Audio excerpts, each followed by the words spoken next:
Welcome to Filibusted. Today we are talking about all things Pope. Is the final Pope really Pope Francis, or are we actually expecting another Pope, or who could it be? All the things that you want to know, we're going to talk about, plus some, and some fun twists and turns on the way too. So stick around.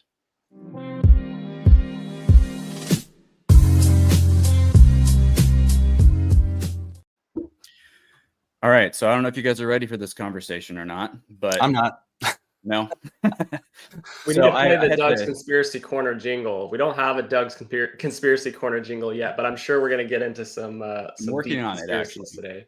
I've got a good friend who's a musician and a recorder and all that, so he does all that stuff. We're talking. So I had to write up an introduction for this one, and I wanted to be very clear about my intentions and my thoughts on this, because this is a sensitive subject, and I think it could take a wrong turn quickly if we're not careful. So I'm literally just going to read this introduction, so bear with me. It's going to feel like a high school graduation speech. I had to write up my introduction. Yep. Okay. And then first, let me make it clear that I'm not a Catholic, and therefore I'm not technically qualified to speak on the Catholic Church if we are basing qualification on that premise. So let's base it on research instead. I am a great researcher, and I will not be questioning the faith of the Catholic Church, only the history, politics, and certain elements of the establishment.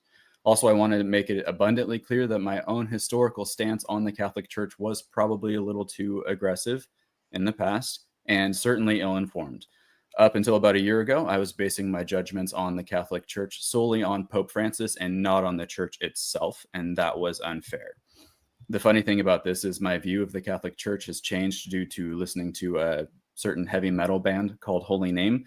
They're clearly Catholic influenced, to say the least, and their album is absolutely seeping with the Holy Spirit, and it caused me to take a deeper dive into the Catholicism and to really reevaluate how I feel about the Church in general. I'm not a Catholic. I am still a Protestant, but I am very intrigued by the many facets of the Catholic Church and would love to learn more about the faith from that perspective. The Catholic Church is extremely important, and I believe it is paramount that we as Protestants, Orthodox, heretics, you name it, anyone, everyone, Christian banner, all rally under the banner of Jesus Christ, his blood, death, and resurrection, and his triumphant return. If we can all agree on that, we're ahead of the rest of the world. Disclaimer aside, I say all that because what we're getting into today is going to be a little bit controversial. The Catholic Church has dominated the religious world scene for centuries, and that doesn't come without misunderstandings, misappropriations, and unfortunately, political tamperings. So when I make connections with the Catholic Church and other less than Christian things, I am not accusing the Church of evil. I do not believe that. The Catholic Church is a wonderful thing, and I want to celebrate the Catholic Church. But there's some weird stuff, and we're going to get into the weird stuff because it's fun to talk about. So can I make a response statement in one sentence after that?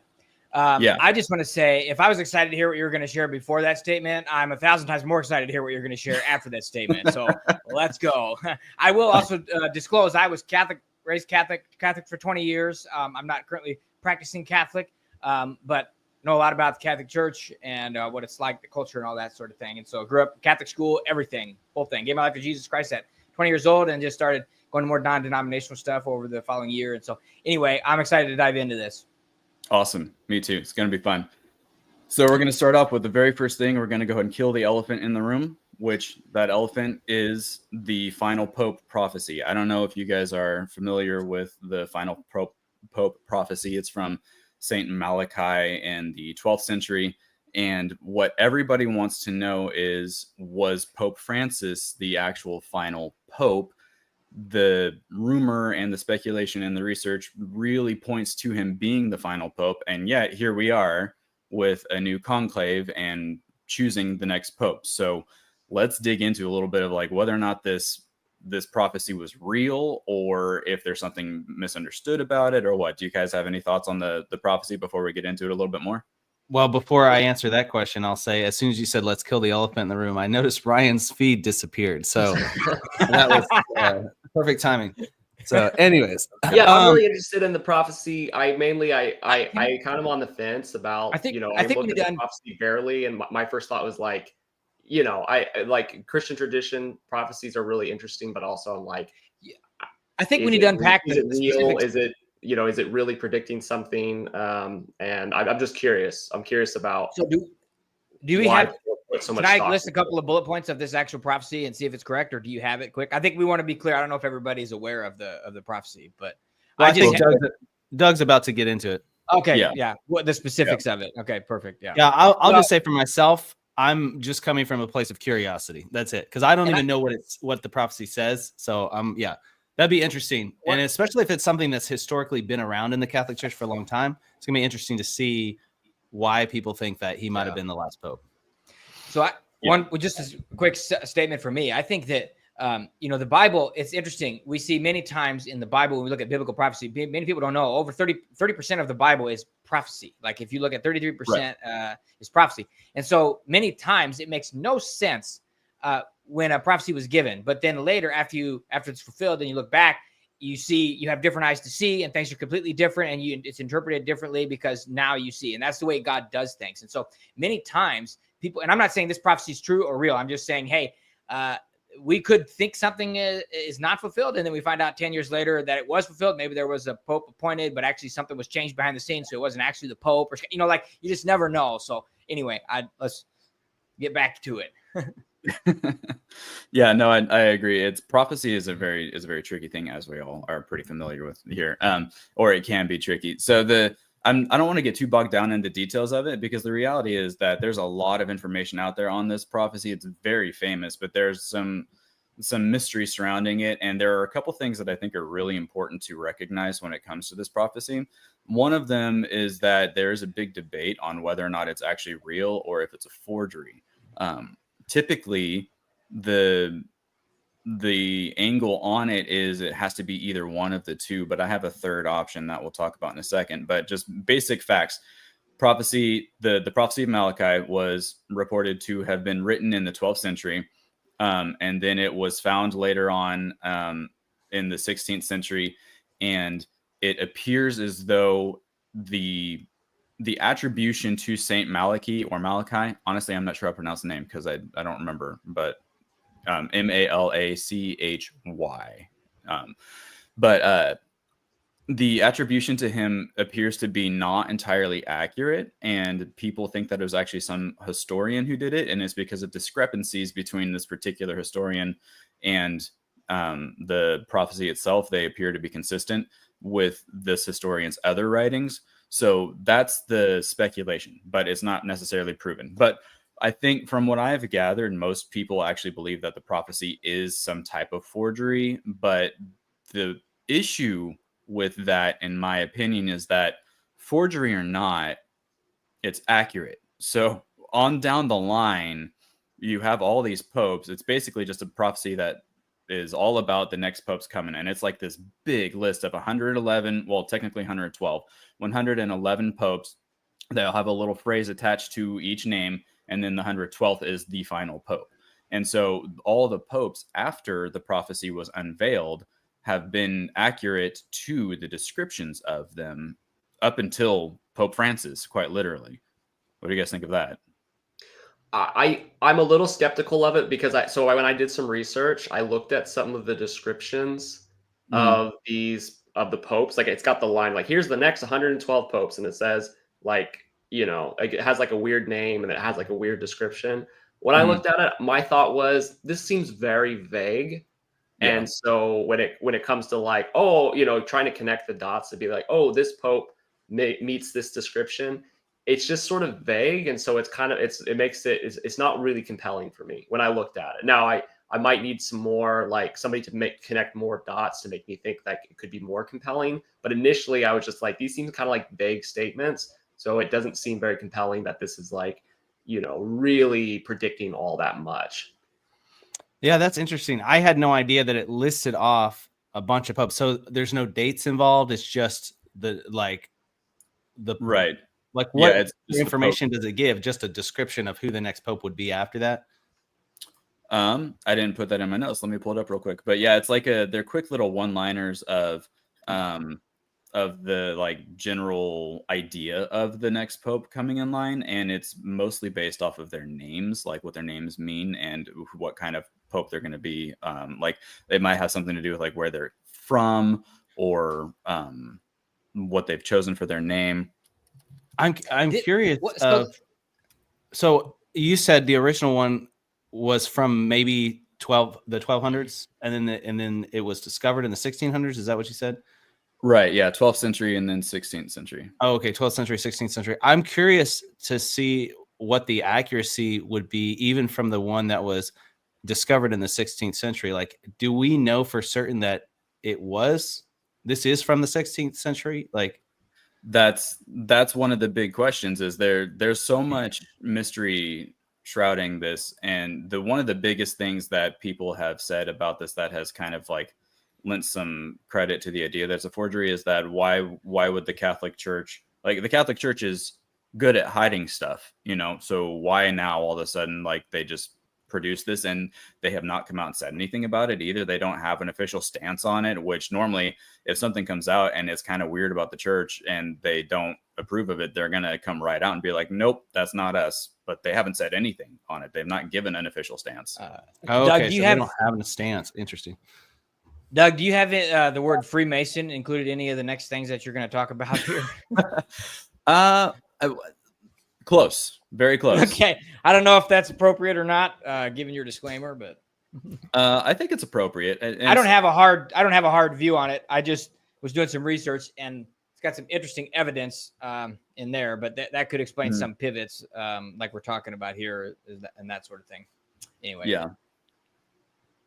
So let's not bring Ben Gates into this, please. Don't destroy my hero again. Ben Gates. He's from golfer. He sounds like a National Treasure. He's National Treasure. a National Treasure character. That's what he's talking about. Nicolas Cage. Nicolas Cage, because the National Treasure, right the Freemasons are like the heroes. They're like the good guys. Gotcha. Here's an example of like one of the things that the prophecy says about a certain pope. Okay. So Pope Innocent X was prophesied as delight of the cross.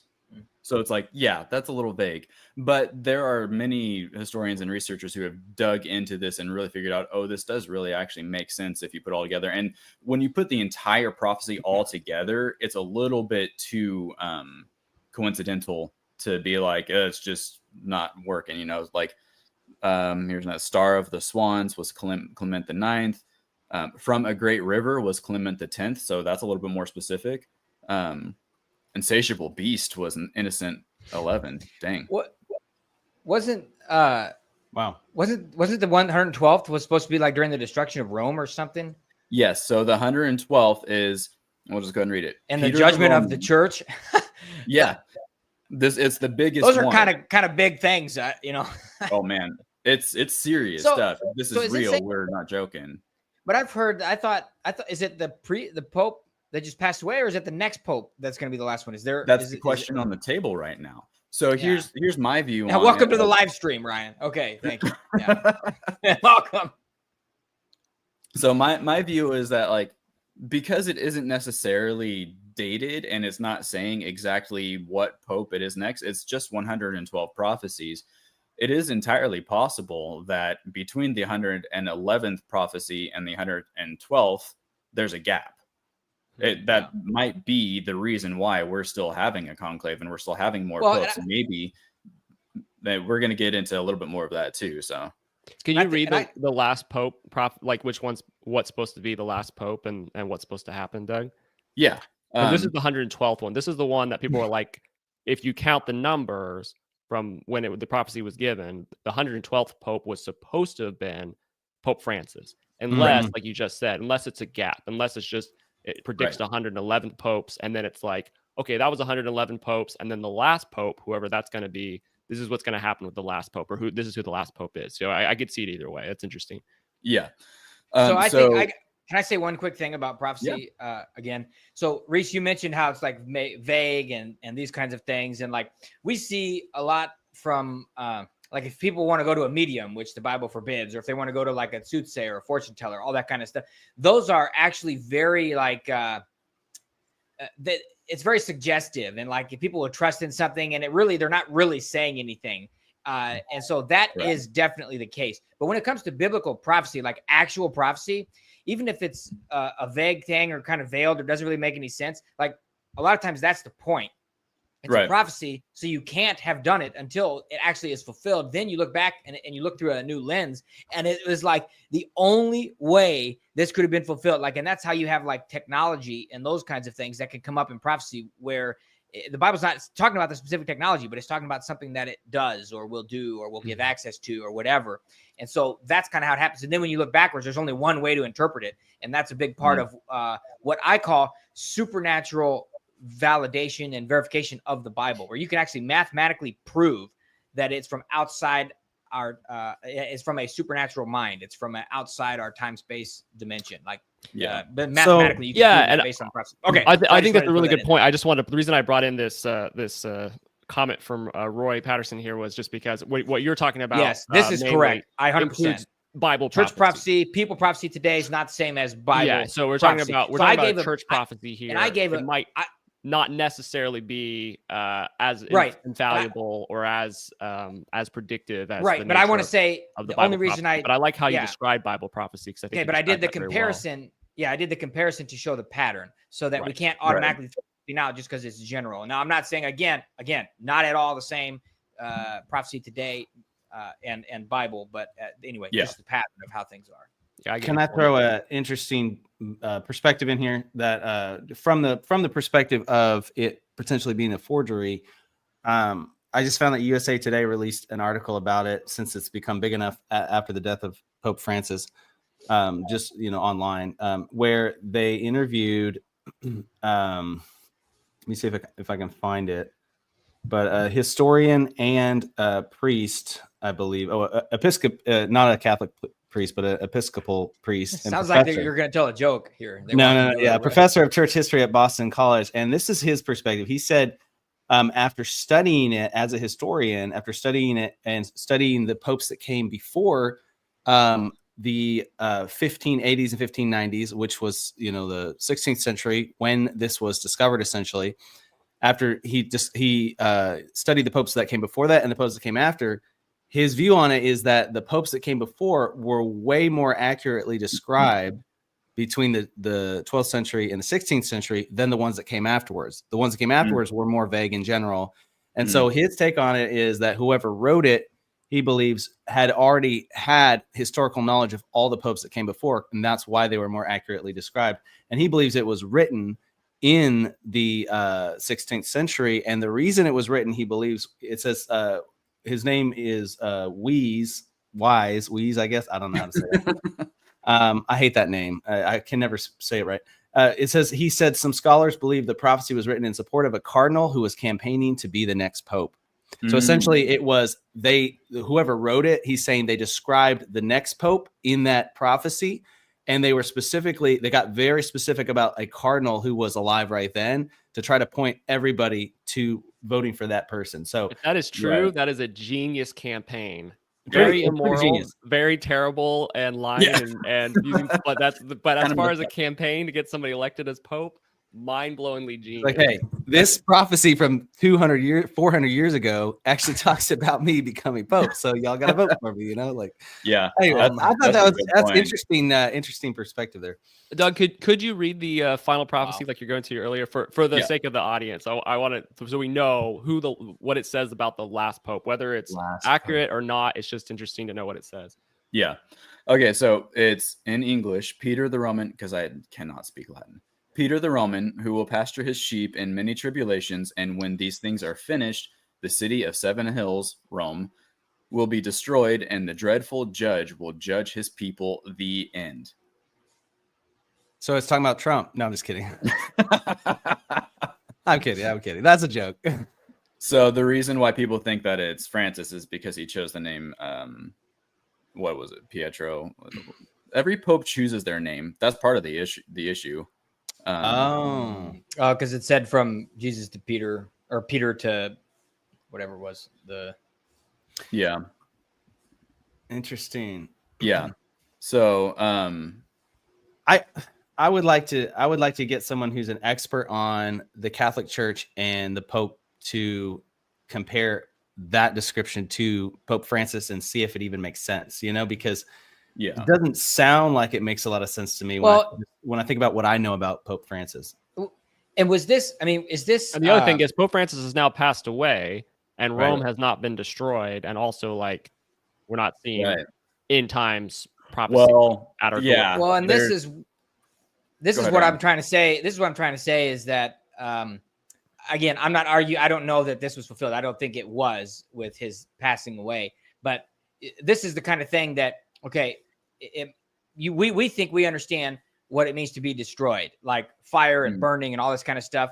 And we saw that what people expected the Messiah to be, based on the prophecies that they read, ended up being completely different than what actually Jesus came and was. And so, destruction could be it could be some sort of influence that it had that it no longer has. It could be some sort of metaphorical thing. Like I'm not arguing that that's the case. I'm just saying, maybe not, probably not, but maybe. Yeah. And so it's worth watching. But I guess I'd be interested to see, like, is it for sure this one is aligned with him? Like when you look at the number and the order, we could invalidate the list looking at anyone along the way and see, Right, you know what so there's a lot of opportunity to invalidate that. And I don't know. So I think that'd There's be a interesting lot to do of a research comparison on there. it, and there are some professionals who have gone real deep down the rabbit hole on that, and there's some uncanny connections that do really heavily suggest that. And I know one of the most famous books on it is by Tom Horn, and it's I want to say it's called Petrus Romanus, the Final Pope. I read it years ago, and it's a very good book, and he made a lot of connections. Like that author has actually passed away now. But he made some really interesting connections, and he did a deep dive on it, and it's a very fascinating book. I don't necessarily agree with it or support that book. Well, not support, but you know what I mean. I don't like.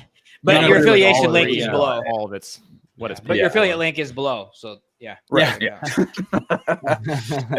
Not that it's bad either. I'm not fully on board with everything Tom Horn has done or said, but he's a good man. He was a good Christian man, and I really like him, but I definitely disagree with him on many things. But that one, I don't think I disagree with him on. I think he is actually pretty accurate. But what you said though, Ryan, is a great point, because it's actually one of my points I don't want to make that for some reason I didn't put in my notes, but it's just stuck in my head anyway.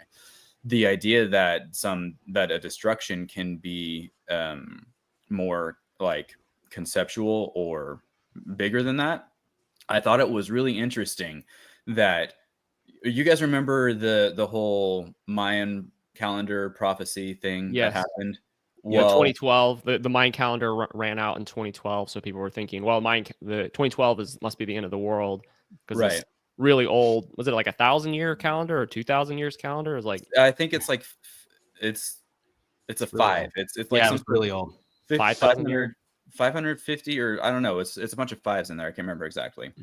So the calendar ran out or reset at 2012. And so a lot of people were thinking like, oh, 2012, maybe that's the end of the world, because we have this really old calendar that runs out on this day. It was actually the end of an era. Like that's one of the big theories about it, is like, obviously the world didn't end. We're all still here, but it was more like the end of an era. They were just plotting out like, this is one big era, and at the end of this, there's going to be a transition into a new era. That new era was ushered in by a new pope, which was Francis. One thing that I think people really, really, as you start to look at this, like part of my PhD dissertation was on the fact that there's no separation between what we see happening every day in the secular world and spiritual matters. Like it is absolutely related. And like even history, like God is the architect, God is in charge of everything. And so all of this stuff happening, like these eras and economics and political leaders and rulers and all wars, everything, God, like this is all relevant to what the Bible says, to what God is saying, to what God wants to do, to what he's doing in the earth. Like he is active in this. And there are dark forces on the other side, and they're not the opposite of God. Like they don't have the same kind of power. They're all allowed to do things. They have plans. It's something to right. But my point is that this is not something that's separate from our faith in Christ. This is not something that's like a non-spiritual. Let's talk about these secular non-spiritual things. Like there is actually nothing that is non-spiritual. Really. I mean, everything is spiritual. I agree, Ryan. I will say, in pushback against the Mayan calendar, though, eventually they're going to, you can't just keep chiseling away at stone tablets all day long, because eventually you're going to run out of, maybe they ran out of like, you know what I mean? Like you're going to die and the stone tablets aren't going to be, so it's like there was going to be it wasn't a series of stone tablets. It was a circle. That's because they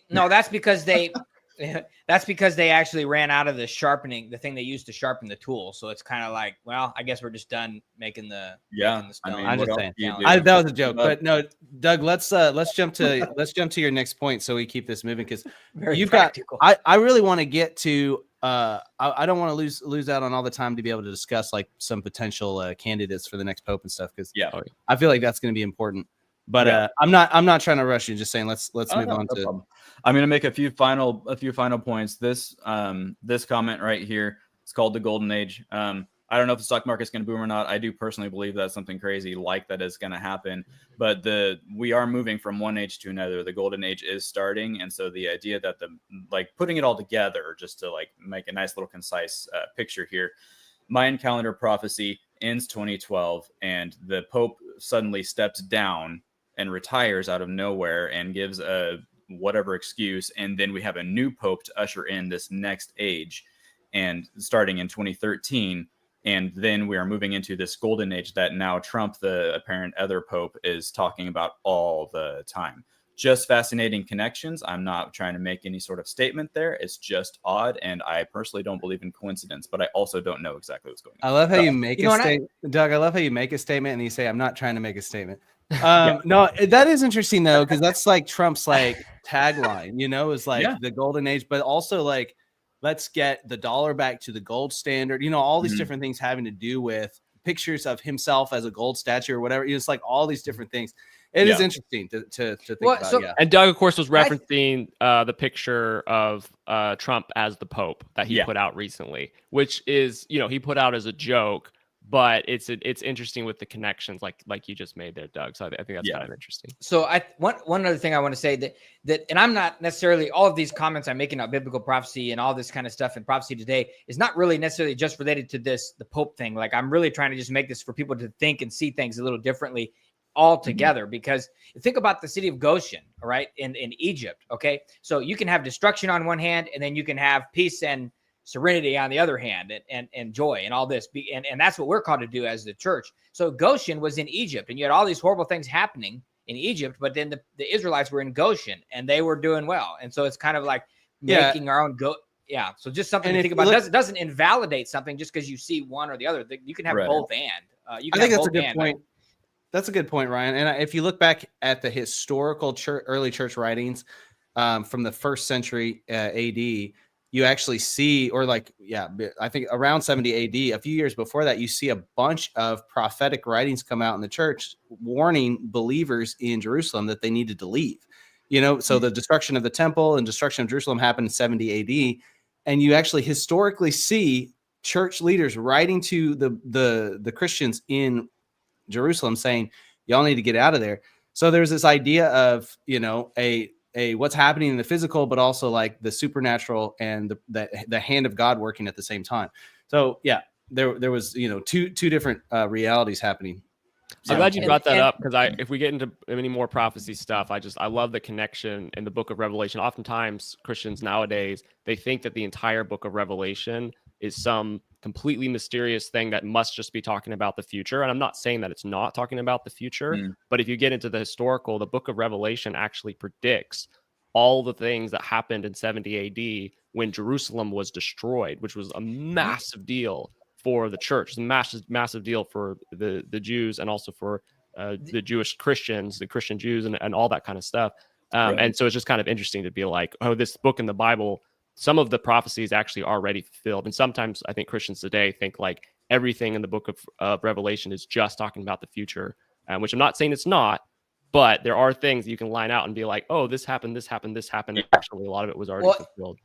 And one thing I want to note is I just preached on the book of Revelation, and one of the things, like back the original audience for the who John wrote this to, or the Holy Spirit wrote through John for this audience, was not, they were not confused about what it was saying in the book of Revelation. Like what it said and what it meant was not the main issue. The main issue was, what's their response to it? Are they going to be pure and holy and ready for the marriage supper with the Lamb? That was the issues. Are they going to be ready? Like that's the main thing. And so anyway, as you said, let's get back on track, because we are way off topic at this point. My bad. And we are going to dip into a little bit of some biblical prophecy too, but not so much. But we're going to talk about what I do really want to talk about is who the next pope might be. All right, because it is my personal belief that at best the Malachi prophecy is a blueprint and not necessarily like set in stone, and it's just something that people have used as inspiration.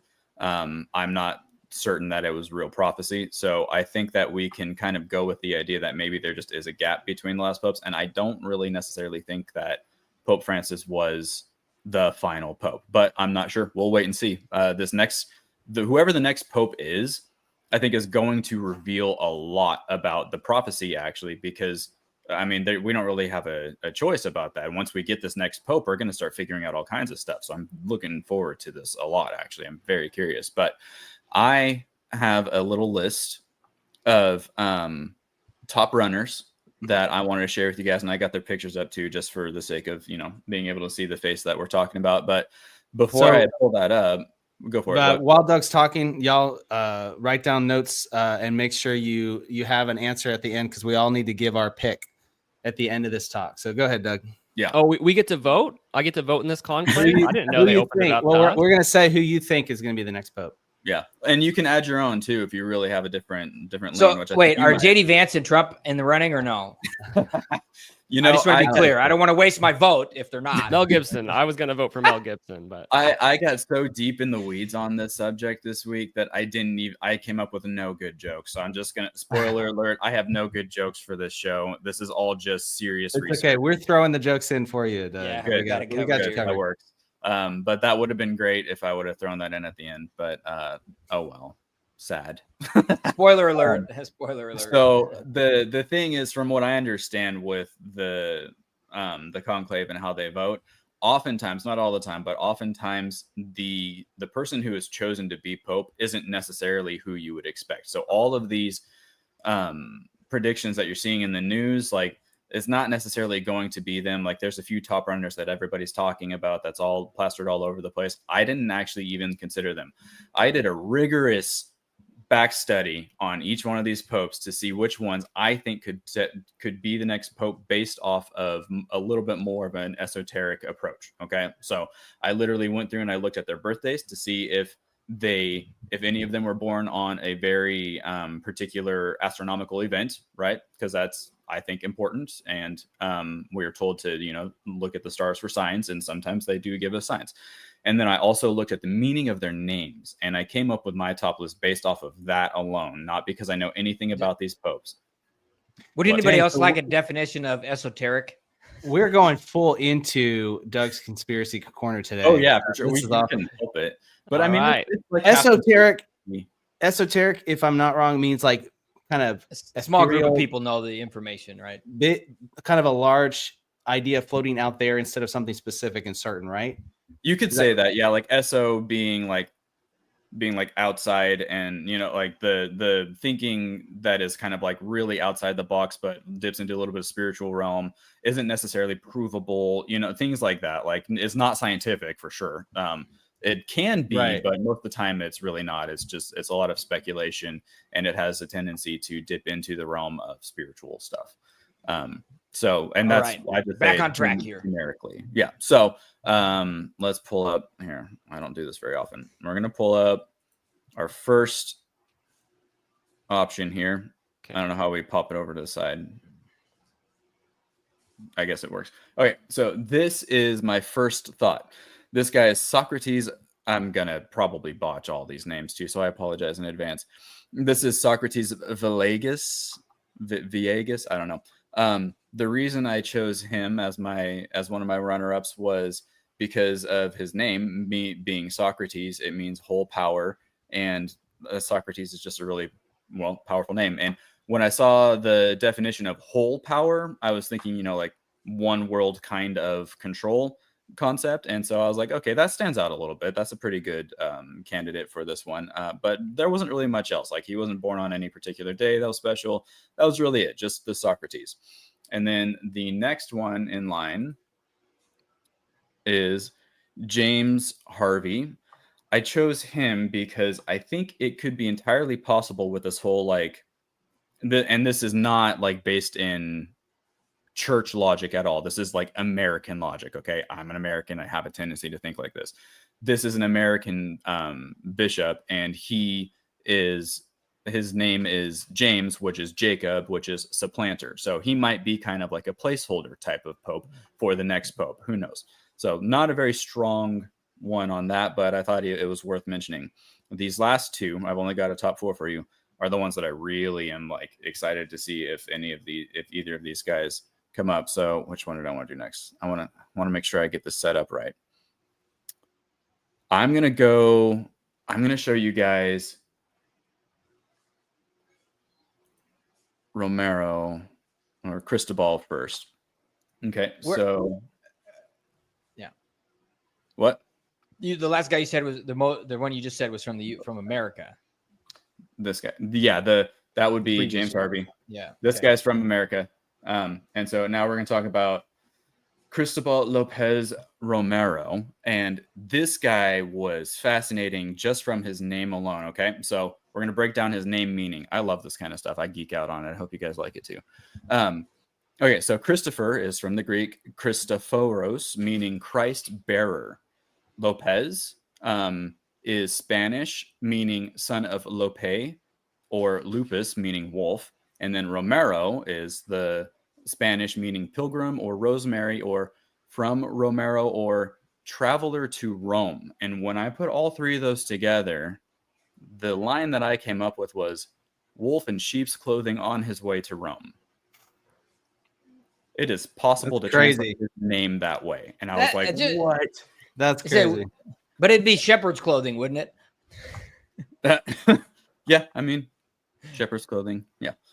Okay, so that guy, and here's the interesting thing is I think it is going to come down to a polarity between two different popes. So this one is, he is very liberal leaning. He would be just another Pope Francis in essence. Maybe not exactly, but he would be continuing Francis's legacy basically. And then the last guy, Josip Bozanic, his birth date was interesting to me. He was born on the spring equinox when the sun enters Aries, marking new beginnings in leadership. And he is very conservative. He would be definitely in direct opposition to the Cristobal option. So I don't know. That's just, he was one of few popes that actually, or runners for pope that actually had a specific birthday that seemed to be a little bit more weighty with being born on an actual special day where it's new beginnings and stuff like that. And I'm like, this is going to be interesting to see. So we'll see. That's my vote is on either these two guys, Cristobal or Bozanic, and we'll just kind of wait and see what happens with those. What do you guys think? Can I just make one quick comment about the way that my brain works? And I wonder if I see that we have probably a lot of Christians watching this as well, and maybe some non-Christians. And I'm curious how other people's brain works, because I feel like I have a very logical brain, and I'm listening to what you're saying, and like my logical brain is saying, you're basing this off of their name meanings and dates they were born. And that part of my brain is like, that's insane. This is not how you make predictions, because my part of my brain is like, you make predictions based off of the politics happening inside, right. like the more progressive theology, the less conservative theology. So I have that part of my brain going on, but at the same time, I'm also like a lifelong Christian, and I also have I would say like a knee deep or waist deep interest in like the spiritual and the esoteric. And when you bring up things like the Mayan calendar ending, that was insane. The time that the Mayan calendar ending, I never made that connection before, that the Pope stepped down kind of randomly, and then they had to get a new Pope, and obviously we've had a very interesting, political and vibe shift and weird stuff happening in the last decade to say that the world has changed and we've definitely moved into a new age. I think that's, very clear to see. Even just from a logical perspective, it's clear to see that. And so that's the two different places my brain goes. My more spiritually minded brain is like, oh, that's interesting, their name meanings and the days they were born. And my more logical brain is like, that's a bunch of crock. Doug, and I've got it going off in two different ways at the same time. But I love that you're totally understandable. Doug, I have some homework suggestion for you. Is for you to take what you just did and then go back through a whole list of all the most recent popes and do the same thing with their name and their birthday and see if you see any patterns. And I bet that will give you the prediction that would have been correct. I wanted to do that, but honestly, I ran out of time. I was like, oh man, because as soon as I got deep in the weeds on this, I was like, oh, you wasted too much time trying to prepare jokes that you never came up with for this show. So next time, skip the jokes and just do the right research on the names and the dates. Yeah, I think, man, that one guy's name, what was it? What was the name meaning again? The one that's like going to Rome? The wolf in shepherd's clothes going to Rome. Oh man, that's crazy. So weird. That is weird. It is that's my particular combination, like how you put it together. That's how I put the name together. Right. The name could potentially mean this. I would put. Now, are we voting on who we think it's going to be, or who we think who would be the best option? No, who do you think? Who do you think is going to be the next pope? If you had to, if you had to bet $25 on it, and if y'all want to know, just $25. If y'all want to know how much money has been bet so far, in 25 million in total on Polymarket and 9 million in total on Kalshi, whatever that is, two online betting markets on who the next pope is, and that's legal money being betted, I think, here in the United States. Oh, I know, Troy. Wow. Most of that money is mine because all of my money is on Robert Serra. You know, for my prediction, see the liberal one. Robert Serra is the most conservative. He wasn't on Doug's list. You're putting money on that. Maybe it's a cover. I don't know. Maybe it's a cover. My guess. This is probably going to be completely wrong, but my prediction is that Robert Serra is going to get it, and I'm mainly only saying that because I really want him to, because I think he would be an incredible pope. But as far as a prediction goes, I'll be honest, it's probably not the best prediction, but that's mine anyways. My thought would be where my head goes would be that probably it will follow the trajectory of departure from traditional biblical orthodoxy. So my guess would be it'd be more liberal, but I mean, that's kind of just where my head goes. That's what we see. I mean, we could see a correction as well. Like you said, I mean, I think it would be better to have the more conservative one coming and taking more of a hard stance. And it might, I suppose the culture globally is ripe for that, where it's a little bit more acceptable for us to be able to share conservative viewpoints. So I'm gonna throw my guess. I'm gonna throw my guess out there. I think it might be Luis Antonio Tagle. That's my guess. He's very, very liberal, and he's often been seen on his Wikipedia page as the representative of the Catholic Church's progressive wing. So that's mainly based on, number one, his percentage of chances on the betting platforms right now. I think he's sitting at 25%. And number two, it's based on the fact that what we talked about in our last Pope episode, which was that Francis has chosen over 80% of the current Cardinals who are voting, and he was a more liberal leaning Pope. So he probably picked Cardinals that aligned with his beliefs. So that would be my esoteric route. My second prediction is going to be the Wolf's Clothing guy, because he's also very progressive, and so he's probably a good pick. And with Doug's esoteric lining out, I would say, there's a good chance. Hold on. Is there anybody on those voting things with like a username of like Anonymous Cardinal or something like that, so we can maybe have the inside scoop and now they're betting on that? Or is there anything like that? Or hey, they're not supposed to have their phones while they're in the conclave. No. Well, so they stay. Okay, so they're not checking the markets. You're saying the betting markets. No, they're not supposed to be able to be influenced by outside influences. But one thing you brought up, Doug, that I found very interesting was when you said that traditionally it's not always been the front runners that are picked as the next pope. So that was interesting to me, that it's not always the ones that people think it's going to be. It's not always the top few that get picked. One of them. Yeah. So it could be somebody on that list. The esoteric list that you brought up. I obviously none of us know who it's going to be, but yeah. If somebody gets it right, but you didn't say a name, Ryan. If somebody gets it right, we're gonna have to do some sort of like. What do we win? I don't remember those names. My prediction would be the liberal guy without the fancy thing on, the guy that was wearing like the more traditional priest thing. That was my guess. That's Romero. Yeah, just only based on the fact of the trajectory that I mentioned about the liberal stuff. That I mean, I haven't really researched any of this. The actual names or anything like that. So I was thinking before we finish, we should at least cover the Great Conclave Secret that BBC released an article about last week. It's super crazy. The Great Conclave Secret. What would the Pope the would-be popes eat? That's the question they're asking. So this is a joke, by the way. This is honestly though, this is the question that's been on my mind. Nailed since Pope Francis died, and they've talked about the next conclave. I've been like, what are they going to be eating while they're stuck in there? Like, I don't know. It's seriously like that's where my brain goes. They have a whole kitchen that's like sworn to secrecy. For real. This is why. Why is that something? Why is that something that's like a secret? Like I don't know, but the only reason for me, that's a little. I don't know. You mentioned Freemason earlier, so or no, I know. It's like, why can't you just tell us? The only reason I want to watch the Conclave at all or have any interest in watching it is because the movie that came out last year on Netflix or whatever is because they're going to show what the popes are eating, or the would-be popes. They're going to show what the Cardinals are eating. Are you saying that be like Burger King is actually a secret? What's that? Like, that's not common knowledge. Like, what they're eating is. No, I'm serious. That's what makes me have suspicions about spiritual nature of what they're doing in there. If they're not releasing that, that's very interesting. I did not know okay, that. Here's the reason why. Okay, this is the BBC article. For more than 750 years, strict rules have guarded what cardinals can and cannot eat to prevent hidden messages stuffed inside chicken, ravioli, and napkins. Dang.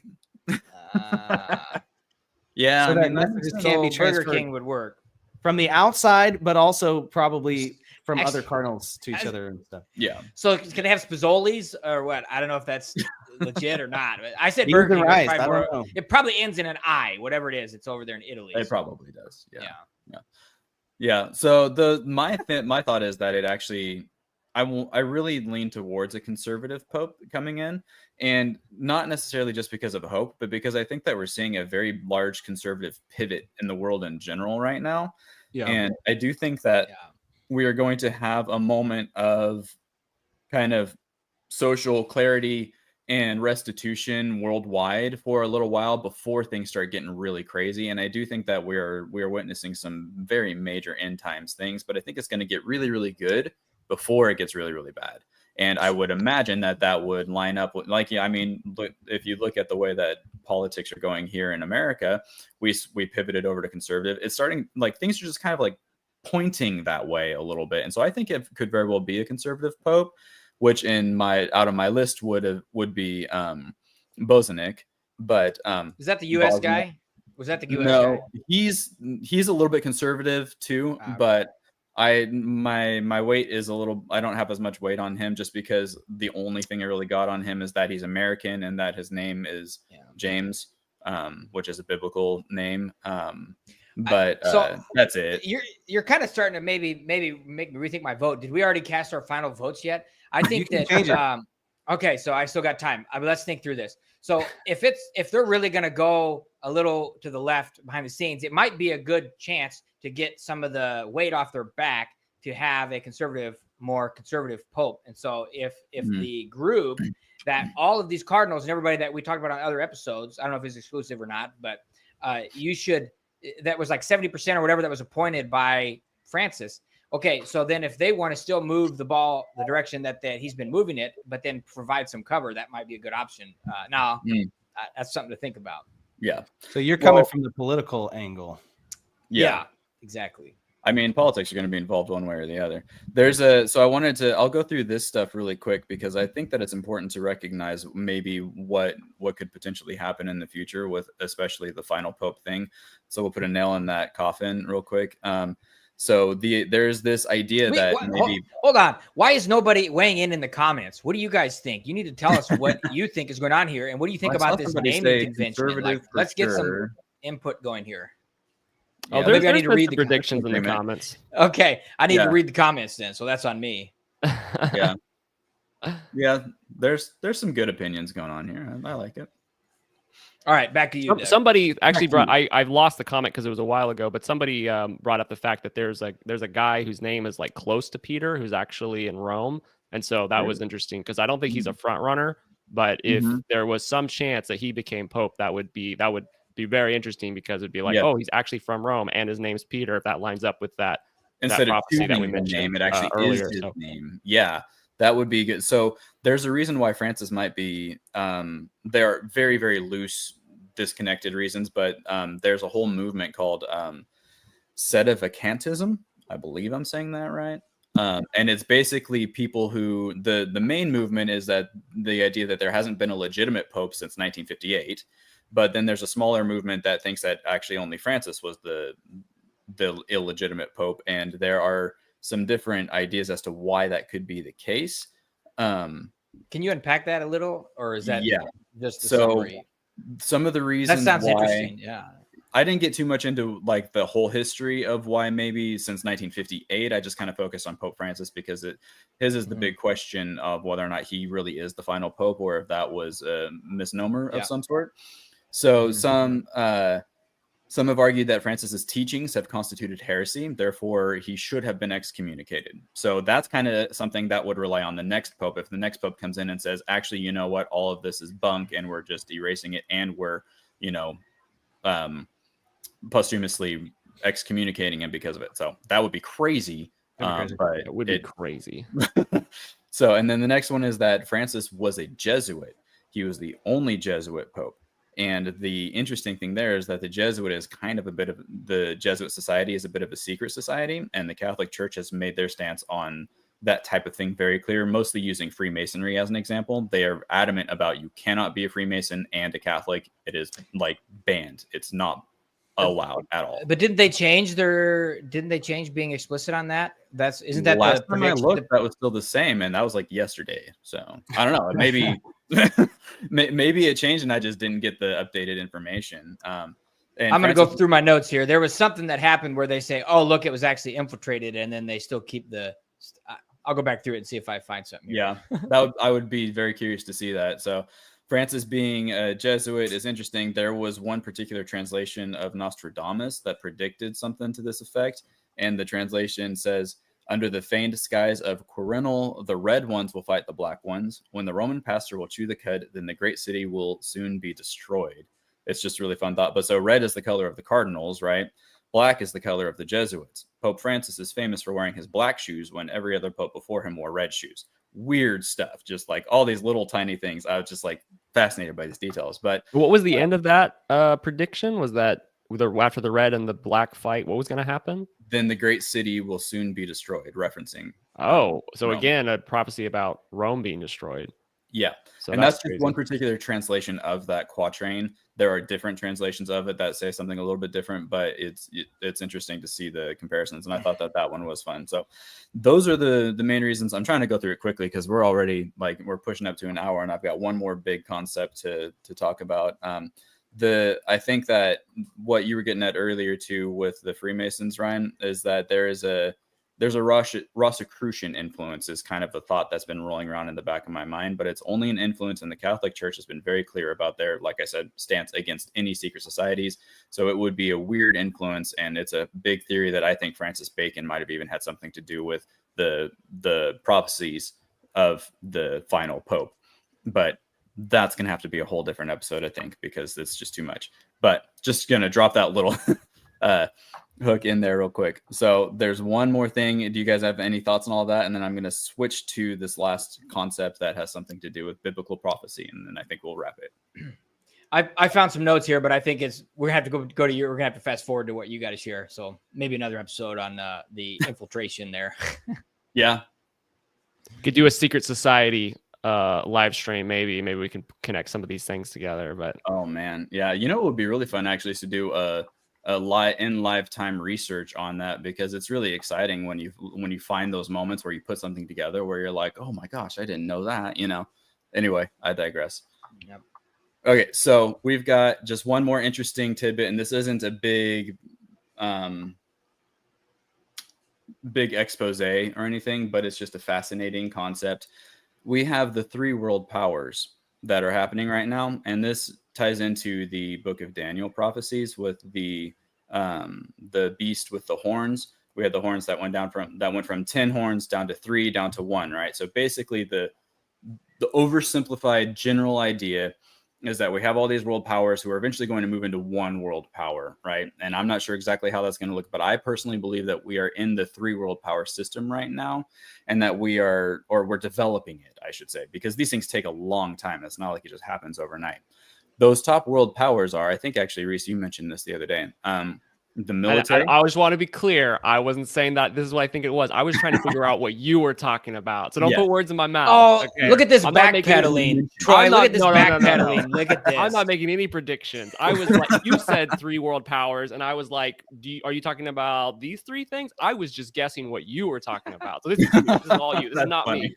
Don't Hey, pin this one on in me. a political debate, all you got to do is get the other side to explain, and then you It's know what you're the truth is. conspiracy theorist. I'm not the head conspiracy theorist Oh here. You are. man, I don't know. We'll see about that. So I'm gonna go and share the man. screen again. In a Conspiracy second. realist. I thought that was the term for. That is a for realist. us You're the here. conspiracy Okay. realist, not me. Yeah. So we've got the 3 world powers right now are the military, the church, and the bank, right?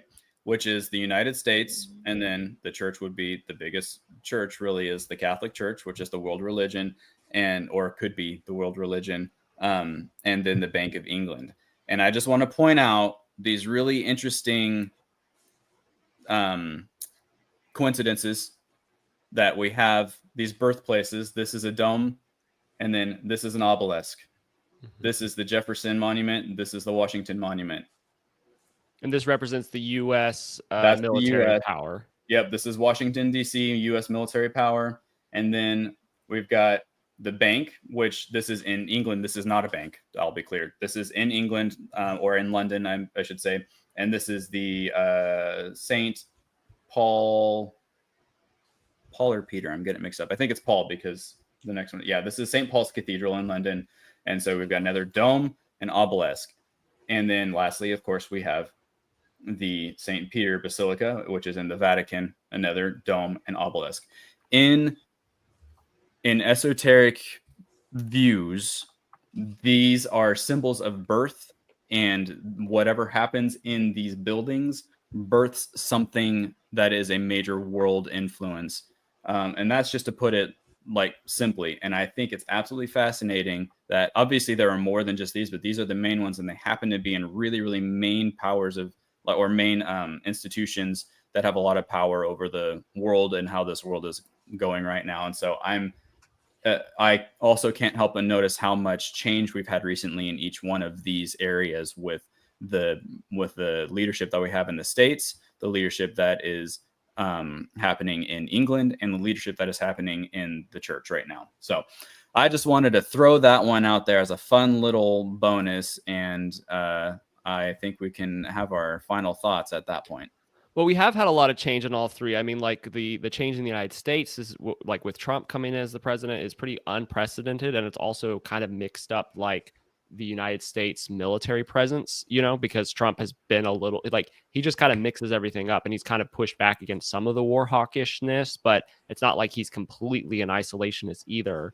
So that's interesting. And then again, of course, the Vatican, the last pope, was unprecedented because he was so unorthodox and he pushed the bounds of like Orthodox Christianity, and he's caused kind of a schism in the church. And so that's that kind of weird new leadership happening there. So we'll see what the next one is.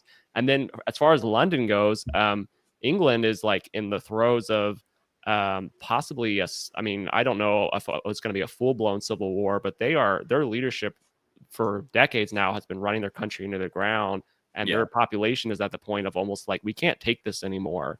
And so you have that happening in London. I know that's not, you were talking about the banks as like the third power, where it's located. That's the centrality. But it's located in London, is like the global banking institutions, I guess, or I don't know too much about them, but I guess the Bank of London is a pretty big deal, or there's a lot of English bankers that have a lot of power, but I don't know too much about that. But it is interesting because if you look at those 3 points of power, there has been a lot of leadership change, and then like enormous like rumbling and upsetting people like underneath the leaders. Here in the United States, we have mass unrest against Trump, and then of course the Catholic Church, there's a lot of people very upset with where Pope Francis took things. And then in England, the native population is becoming horrendously upset with their leaders there as well. So I don't know, it's an interesting connection to see all 3 of those things happening at the same time. You guys have any other thoughts? Yeah, I think. Go ahead, Ryan. Troy.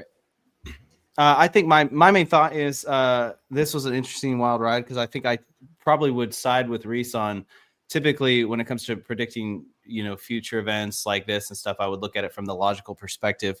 Yeah. So the esoteric stuff is like it makes my brain spin a little bit, but also I don't know. It's interesting. It's fun. It's kind of a fun way of looking at it. So yeah, that's it. That's my only thought. I'm waiting. I'm curious to see how long the conclave is going to last. I think. Same here. Yeah. What do you think, Brian? Fascinating conversation. I think it gave even me some things I want to go and kind of look into a little more. And I mean, as a summary, I think, as we look at prophecy and those sorts of things, it's fascinating to look into. And ultimately what it is to do is to be a sign, and it can help increase your faith in what, as you look at biblical prophecy, because we trust God is sovereign. And we can have our own Goshen, and we should be thriving ourselves regardless of what's happening in these three institutions. And we do that by being close with the Lord. And so I think it's neat to see the three things like you mentioned and putting those together. And so I think may have to dive some more into that and see what we uncover there. So, but yeah, this is great conversation. Yeah, definitely. And I agree with all of that too. It just comes down to where you put your faith and your trust. And if that's in God, then you really got nothing to worry about. Things are going to happen, but I think that we're pretty secure. And for me personally, my angle on it and all that is just that I find it fascinating, but I don't let it run my life, and I don't let it negatively influence my life. And I just like to sit back and watch it unfold. And, I keep my relationship with God right. And then it's okay. And I hope that everybody else can find that same kind of peace too, in whatever way that they do. So none of this is intended to be doomsday proclamations, but it's just, we're living in really interesting times. And I think it's more interesting than people might even realize. So I encourage everybody to keep digging, but not just in this stuff, but dig into the word and dig into your relationship with God, and make sure that you're stable first, and then see how you feel about this kind of thing. That's a good point. That's a good way to wrap it up. All right. Thank you all so much for joining us. That's our conversation on the final Pope ? And who the next Pope might be. We'll have to wait and see if any of us actually got our guesses right, and we'll follow up on that later. We'll see y'all next time.